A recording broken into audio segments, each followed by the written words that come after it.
Good afternoon and welcome to Lunchtime series, where we add value to people's lives, happening every Wednesday and Thursday on ebizradio.com. You can catch the Lunchtime series on all your major podcast channels.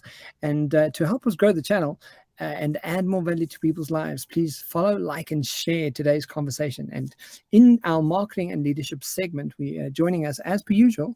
We have our marketing and communications expert and co-host, Craig Pagely. Craig, how are you doing? Kevin, I'm good, thanks. Yeah. How are you that side? Busy, having a busy week, very successful week, I must say, and great. Some really good feedback on business and what we're doing and programs we've implemented. So absolutely loving it. Craig, so, I mean, before we start off today's show, what could you sort of share with our listeners from last week's conversation, just as a bit of a wrap up on where we left off last week? Yeah, Kevin, thanks. It was another good conversation where I was delighted, where again I saw you sort of absolutely understand the relevance of the topic to your business. And for our listeners, we covered the topic of what content strategy is. And the key takeaways from the conversation for today is I want to reference the article titled "Moving from Content Marketing to Content Strategy: 4 Actions to Take." I came across it on marketingprofs.com, one of my regular sources, and it was written by Brent Keltner. The article addresses 4 actions, Kevin, that can actually help marketing teams shift their content strategies and accelerate their revenue growth. And these 4 actions are noted as follows. So the first is start with buyer value, and content should be organized around and tagged according to buyer outcomes, like helping customers increase their revenue, reduce their costs, drive their processes efficiencies, and improve business insights or optimize staff productivity. And these particular areas of the buyer value need to be connecting the content specifically to the buyer's goals, and that helps create that content pathway and enables them to tell a story about better value. And what it leads to is much higher content engagement, both by the buyers and by the respective sales teams. The second point that we came across there was prioritizing customer stories, Kevin. And the importance here is customer stories and case studies are actually the essence, the most important content type, but often these are not used effectively in a content strategy. Customer stories help eliminate a focus built around product pitching, as the stories put much of the company's product and service capabilities directly into context around a specific customer's needs, demonstrating how the product or service capabilities can actually solve that pain point for the customer. The third point is, is optimizing content for the buyer journey. And we talk about the buyer journey consistently on the show. And a lot of marketing teams actually think that content is just for marketing purposes and lead generation, whereas actually content strategy does have maximum impact on a company's revenue growth when that content pathway is in place and linked to the buyer value, and we're supporting sales and customer success conversations. And then the last point we came across in that article is make content strategy a collaborative process. And I know we spoke quite long about this.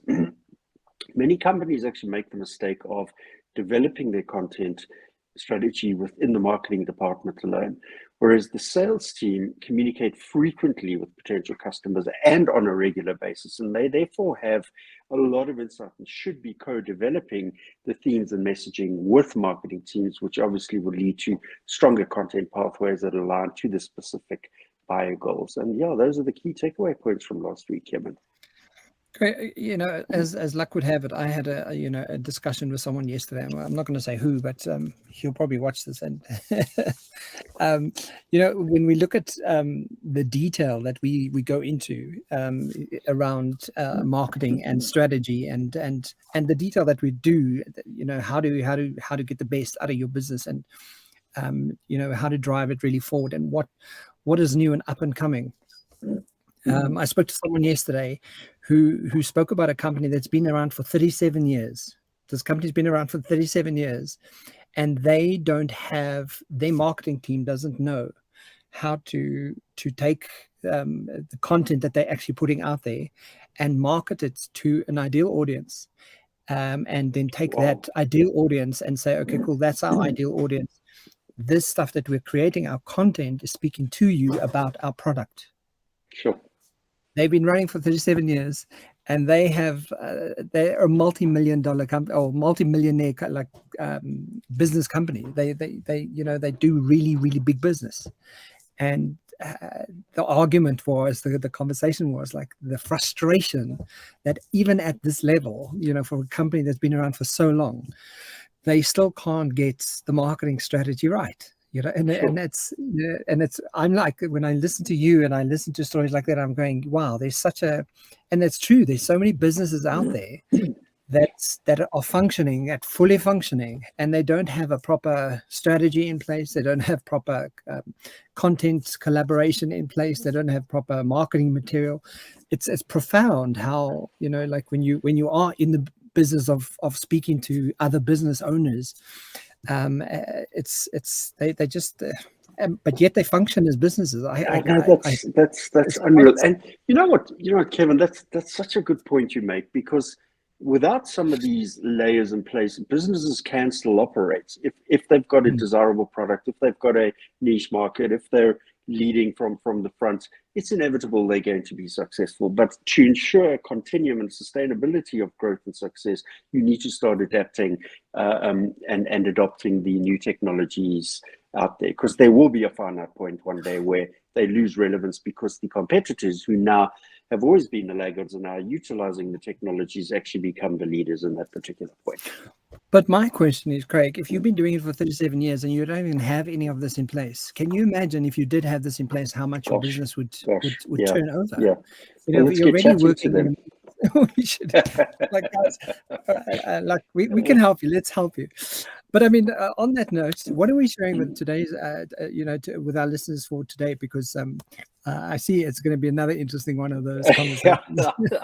It absolutely is. I thought this topic would appeal to you. So we're going to discuss the topic of digital twins today, Kevin, and that's again something I've never heard of this. Oh, really? Okay. Never, ever. So let me tell you, there is an inordinate amount of content and number of articles out in the stratosphere on the sites and blogs on this particular topic. And I genuinely believe it is a vitally important topic for any business these days. And you'll get to see as we delve into more detail in the conversation. So, again, just want to set some context by having a look at some of the definitions here, Kevin. So according to Wikipedia, a digital twin is a virtual representation of a real-world physical system or process that serves as the indistinguishable digital counterpart of it for practical purposes, such as system simulation, integration, testing, monitoring, and maintenance.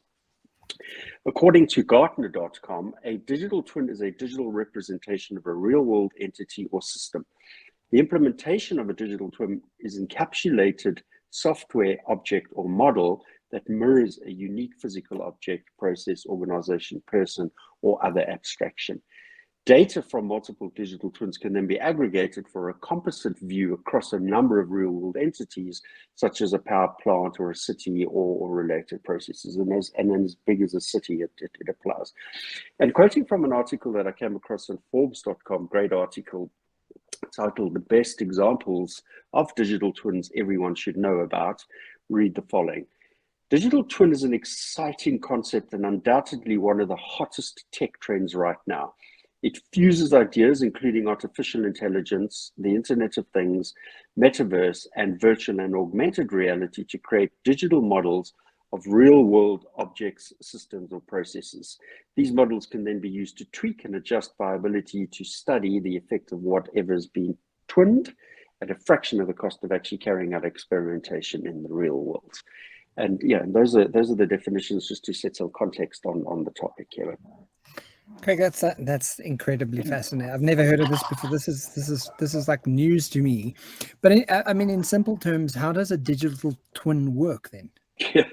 Yeah, it is a rather complex topic in theory, Kevin, but hopefully some of the content and definitions that we can address today will simplify that. So referencing another great article on IBM.com, really good article for anybody interested in this space, titled "What is a Digital Twin?" We learn the following. It references an example on a wind turbine, Kevin, and this just really is so simple to understand, where wind turbines contain a number of sensors along key areas of functionality. These sensors then produce data about the different aspects of the wind turbine's performance, whether it's about energy output, whether it's about temperature, whether it's about prevailing weather conditions at that point in time, etc.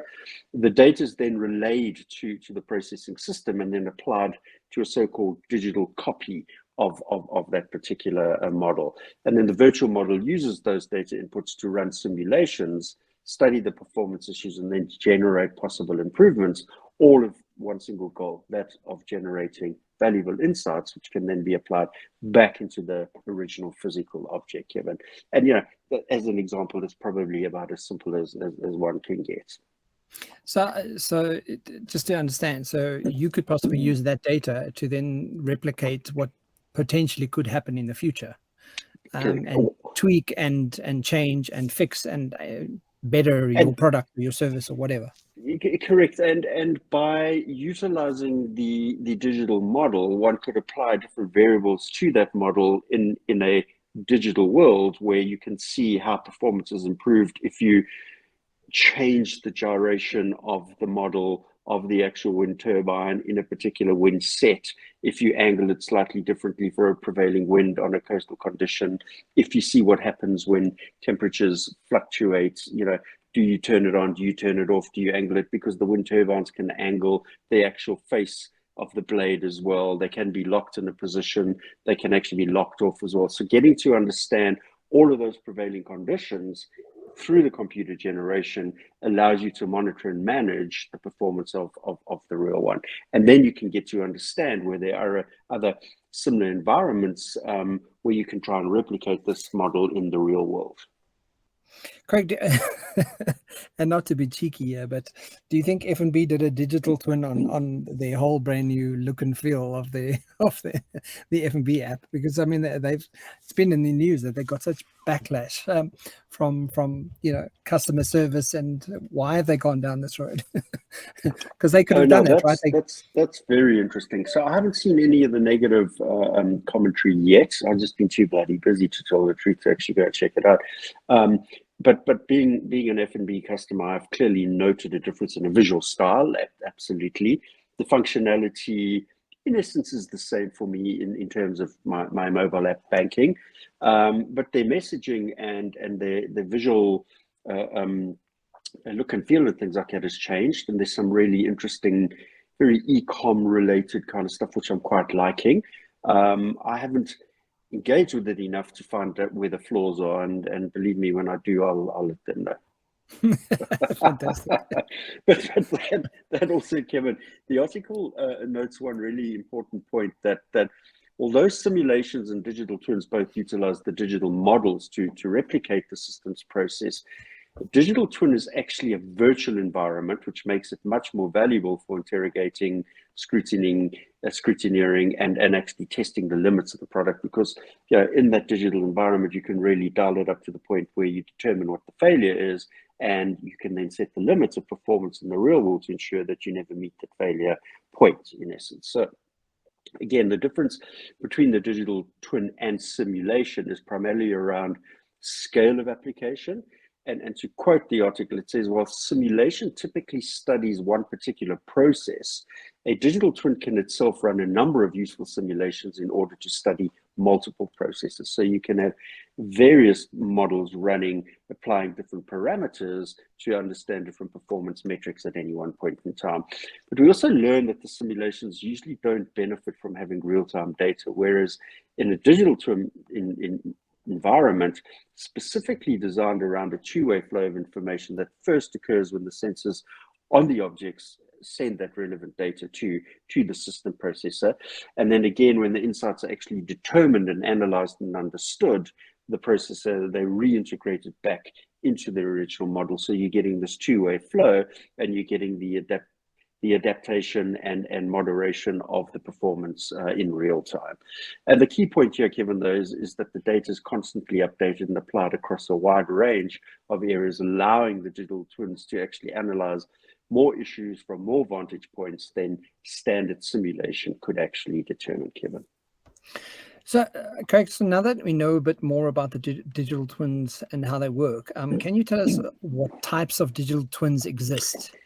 Yes, yes, this was quite fascinating, and I came across these particular points in that great article from IBM.com titled What is a Digital Twin?" And it provides a clear and simple breakdown of these types. And yeah, we actually come across them on a daily basis, Kevin. As one would expect, however, they're primarily defined around areas of application. But that being said, different types of digital twins can actually exist within a single system or process. And the first one that the article notes, Kevin, is component twins or part twins.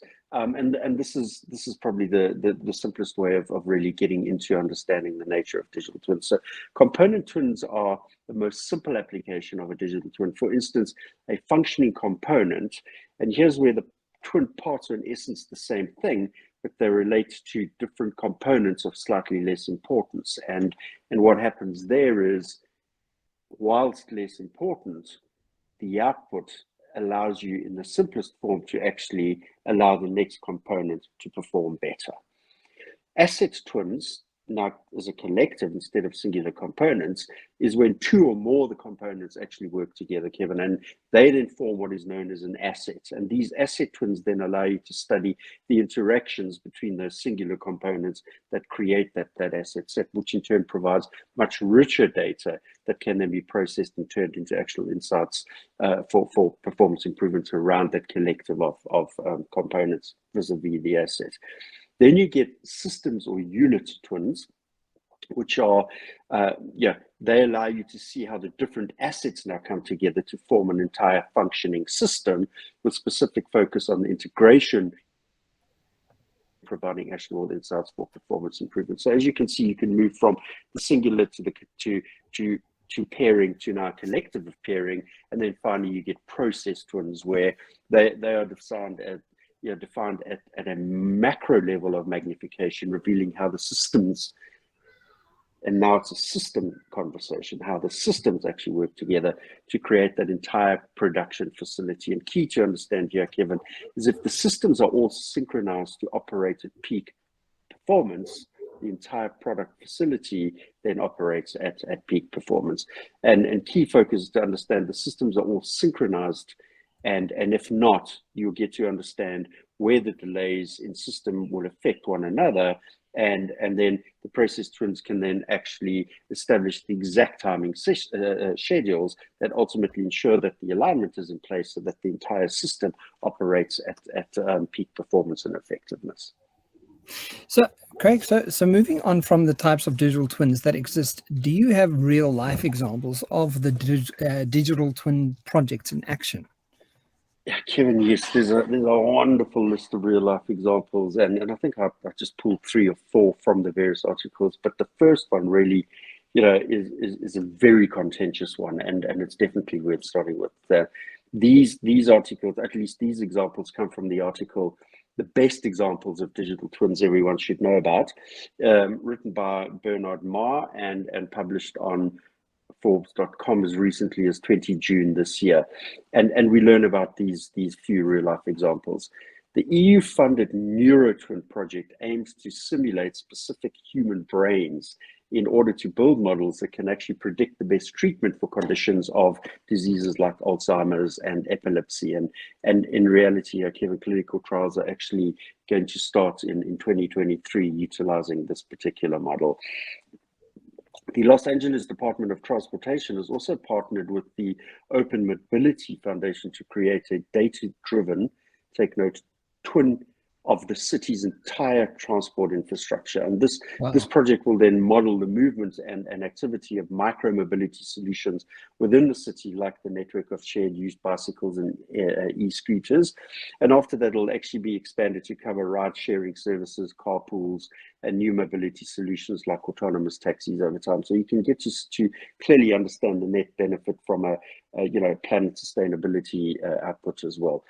The Shanghai Urban Operations and Management Center has built their digital twin of the entire city of 26 million inhabitants, which models over 100,000 elements from the likes of refuse disposal, collection facilities, e-bike charging, infrastructure, road traffic, and the size and location of actual apartment buildings, Kevin. And the data from satellites and drones is used to then construct this living model, which actually helps authorities in a real life scenario, help them manage through the COVID pandemic, to understand people movement and consolidation and accessing emergency services and the likes. And then these models can then be used to simulate much bigger effects of natural disasters and how to actually assist people in their response planning.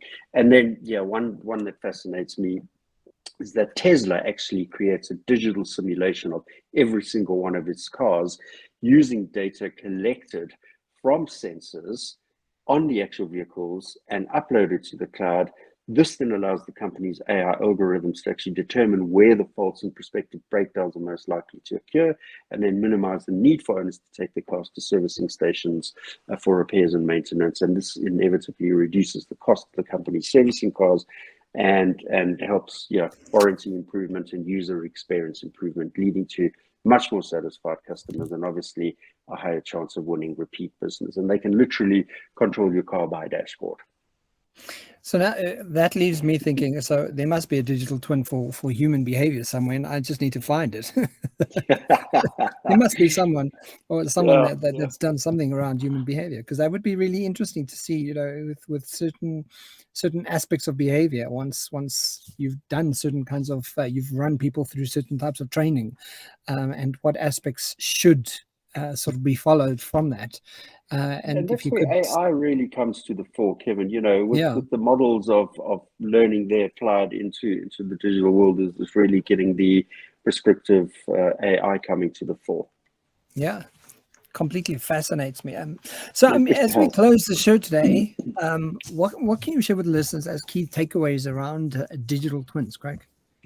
Yeah, Kevin, some really great content to share now as the takeaway points. And I want to reference an article I came across at McKinsey.com. So we've had some really big titles here today: Forbes, McKinsey, and IBM providing some good insights, which really goes to show the importance of this topic in the real business world when you're having this level of high level consulting focusing on this topic. So the article is titled "Digital Twins: The Art of Possible in Product Development and Beyond," and was written by a collective of contributors from McKinsey, Kevin, namely Mikhail Brossard, Sebastian Shane, Giacomo Corbo, Bernhard Milreiter, and Jean-Paul Stein. And the article provides some great insights on actually how to start and succeed in the digital twin journey. So to quote from the article, in the relevant section around the how to start, we learn that embarking on a digital twin journey can look daunting at first sight, especially since the breadth and depth of use cases can actually span the entire corporate landscape, including product portfolio choices, business model design, R&D, manufacturing, and through life support. And the versatility can also be a strength, however, as it allows companies to start small and then eventually expand in their scope, the sophistication, and the value chain growth and coverage of their digital twin projects over time. And Kevin, the experience of companies that have applied digital twins in their own product operations lead to a few simple rules that can greatly increase your odds of success. And these are the rules we're going to touch on. So the first rule is define your aspirations. Be aware of digital twin best practice. And that goes with any project. When you're starting out on a project or initiative or strategy, whatever it is, be aware of best practice in the market. So assess and prioritize the elements of your vision, evaluate the potential of the digital twin related opportunities, and then prioritize these into your implementation roadmap. Be clear about your business case, determine the value offered by the different digital twin opportunities to your business case, and then determine the minimum level of modal sophistication required to actually generate this value. And then the last sub point on that is test the waters by prototyping select use cases here, develop situation prototypes, refine, adjust, and then move on to the next stage. Must include collaborating in the approach, which then can help mitigate time and resource wastage when attempting against an impossible plan. The second key point of the article is really about know your strengths. And again, I talk to this point as being critical in establishing any business and any strategy. Understand your strengths. Perform a maturity assessment Understand your current digital product development capabilities along 6 key dimensions, which are really great to know about. Development methodologies, your product lifecycle management governance, your data strategy, your business processes, your systems complexity, and lastly, collaboration, key point. Understand the areas where you are most advanced and where you're lagging behind, and that'll then help you prioritize the areas of investment for that balanced implementation of the digital twin and its use cases. And then important point here, Kevin, is access to the appropriate talents and capabilities can either make or break the digital twin initiative, as many organizations in reality, Kevin, actually just don't have the likes of advanced simulation and modeling data analytics experts as part of their team. So key investment required in that area. The third point is plan a step-by-step agile implementation. Invest several months in developing your minimum viable product. Again, that goes with any product you take to market. Establish a cross-functional agile team that then is dedicated to bringing the priority use cases to life. Build your digital capabilities in the process. Your minimum value proposition is then the optimum way to maximize the value gains from the start, rather than having to wait until the program is finalized to experience what the first benefit outputs are. Perform your minimum viable product retrospective to pivot or persevere. List the lessons from your first minimum viable product phase to validate your digital twins objectives, or pivot them if need be based on the findings. This is the second value assurance that enables you to actually further calibrate the implementation plan, and then you revise the scope to avoid generating further sunken costs. And the last sub point on this is scale up digital twin initiatives and accelerate your ROI. So optimize and standardize your implementation based on the insights from your minimum viable product phases. Define your resource and capability strategy on the back of that. Build your operating model to enable that rapid scaling of these successful approaches. And then finally, the most advanced organizations typically consider their digital twin technologies as a core strategic capability. So you're definitely going to be hearing a lot more about this topic. As I mentioned, when the big consulting firms are covering as much insight and intel on the topic, that it's here to stay. Those are the key takeaway points for today. Fantastic. I absolutely love it. And again, like I didn't even know something like this exists. So thank you for educating me and our audience out there, Craig. Guys, if you want to catch us, it's happening every Thursday on ebrizradio.com around 12 o'clock. And you can follow us on the Lunchtime series on YouTube. Please like, follow, and share. And Craig, thank you for a fantastic conversation. And I will chat to you next week. Yeah, thanks, Kevin. I want to actually try and expand on it next week by having a look at some good marketing examples where product development in whether it's FMCG or some technology field, how has that informed marketing, and what has marketing as a team done to ensure that they get the best product for an audience to market through a digital twinning approach. Fantastic. Thank you so much, Craig. Looking forward to it. And then I will catch up with you next week. Yeah, thank you, Kevin. Yeah, have a great week ahead. Cheers for now. Cheers.